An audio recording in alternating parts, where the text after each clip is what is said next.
Hi, it's Dre Griggs with Obsidian Wisdom. Today we'll be answering the question, what is a good retirement income? When it comes to retirement income, most of the time it starts with just, hey, what is a good income? And that's going to depend on a variety of factors that we're going to discuss today. First and foremost, you will notice that the amount that makes a good retirement income is going to change from state to state. If you are in the state with the highest retirement income, then you are in the District of Columbia. The District of Columbia has about $43,000 is what the average or at least the median retirement income is. As a result, you would say, okay, well, if I have $43,000, then that's going to be pretty good for me to live in the District of Columbia. Now, the lowest retirement income is in Indiana. That amount is like $20,521. And then the median is somewhere around like $26,000 a year. So if you live in Indiana, you don't need the $43,000, or at least based on the median, you don't need the $43,000. Now we'll talk about some other factors that do impact what makes a good retirement income, but just the difference in the state that you live in, you can see that it significantly changes what would be considered a good retirement income. Now you also want to be considering your expenses. What expenses are you going to take into retirement? More times than not, that's why a lot of people think it's a great place to start by just saying, if I have 80% of my income before retirement in retirement, then I know I'm going to be doing pretty good. The thought is you'll have less money going towards taxes because you would pay little to no taxes, and that's always what people are hoping for. But I caution that thought process because it is also true that you may have more expenses related to healthcare. The job that you had was subsidizing some of your healthcare expenses. And when you don't have that career anymore, that means that you have to cover all of the healthcare expenses.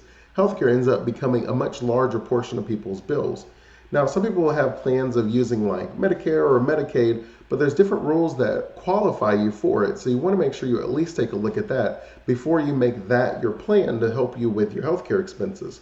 But it is a good place to start where if you just say 80% of what I make now, then that's what I'm going to have. And then you would take a list of your expenses and you would say, okay, these are all the expenses I have now. I plan on getting rid of this expense by the time I retire, and I also plan on getting rid of these expenses by the time I retire.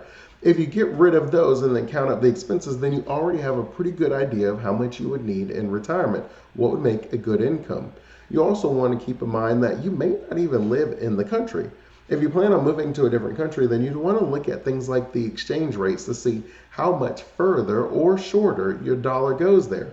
There are some countries where your dollar is going to increase the amount of lifestyle that you can have by 200-300%. And there's other states where it would be a haircut to live in that state and have to exchange and pay for things using your American dollar. So you want to make sure that you keep these things in mind. Other things to keep in mind when determining what makes a good retirement income is the overall lifestyle that you plan on having and your life expectancy. For lifestyle, do you plan on traveling a lot? Do you plan on eating out at fancy restaurants? Do you plan on staying in all the most beautiful places all over the world? Or do you plan on kind of hanging out at your house and maybe have the grandkids over? Do you plan on sitting on your porch or reading a book or gardening and things like that? The amount of income that you would need is going to be significantly different based on those two different types of lifestyles. You also want to keep your average life expectancy in mind. The average life expectancy in the United States is 79 years old. Now we know that women live a little bit longer than men, and then your own genes will help you determine, how long you believe that you would live based on just how long your grandparents lived and your great grandparents and things like that. Are you healthy? Are you worried? Do you have things, your eating habits, how much exercise you get? All these things would come into life expectancy. Generally, if you want to play it safe, I would just say plan to live to 100 years old. If you live to 100 and then you put a financial plan in place that allows you to be able to maintain your lifestyle to 100, then you should feel really good about your retirement income. What makes a good retirement income can also differ by age. Someone who is 55 to 59 would have a median household income of $81,500. That is going to be the highest earning potential that most of us have. We're just about to retire, so we've already worked our way through the corporate ladder, and we're usually at a pretty high level position. So no surprise that the median income would be the highest in your retirement from 55 to 59. That number lowers to 70,000 for households that are 60 to 64. It is 60,000 for households 65 to 69, 53,000 for households 70 to 74, and then it lowers to 37,000 for households 75 and older. So the thought could be twofold. On the one end, you could say, okay, well, obviously I'm working, I'm generating an income, so I'm able to make my most money from 55 to 59. And then as I get older, I'm living off of the money that I have saved up, that I have stored, or I'm just living off of my investments and my interest or my rental properties, however you've designed your retirement income. And as a result, you end up using a little bit less money. Now, by the time you're 75, it should be reasonable that you've probably paid off most of your expenses, so you may be able to live comfortably off of that $37,000. But keeping in mind, depending on the state and the country that you live in, you may have to make an adjustment on how much you want. This is simply the median, and that's just saying that if you line up how much everybody makes and put it in order from least to greatest and pick the middle number, that's what the median is. So you want to be able to say, okay, based on my situation, I feel like my situation is going to be a little bit more expensive than someone else's. Well, then you should increase how much money you feel is a good retirement income. If you feel like you're going to be living a little bit simpler than others, or maybe you've gotten rid of all of your bills and you feel like you just don't have as many expenses as the average person, well, then you can lower what would be a good retirement income for you.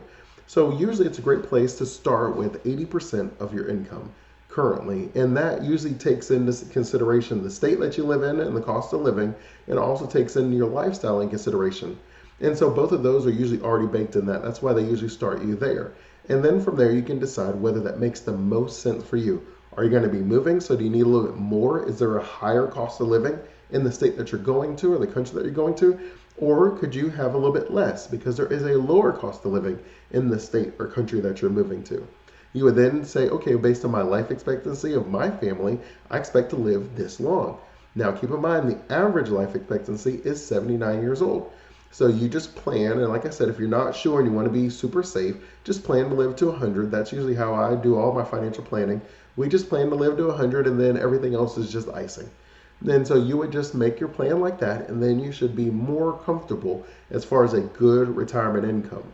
Now I'm going to link two videos to this for you. One talks about the 5 risks to most people's retirements, and then the other one talks about what is the best retirement plan for me.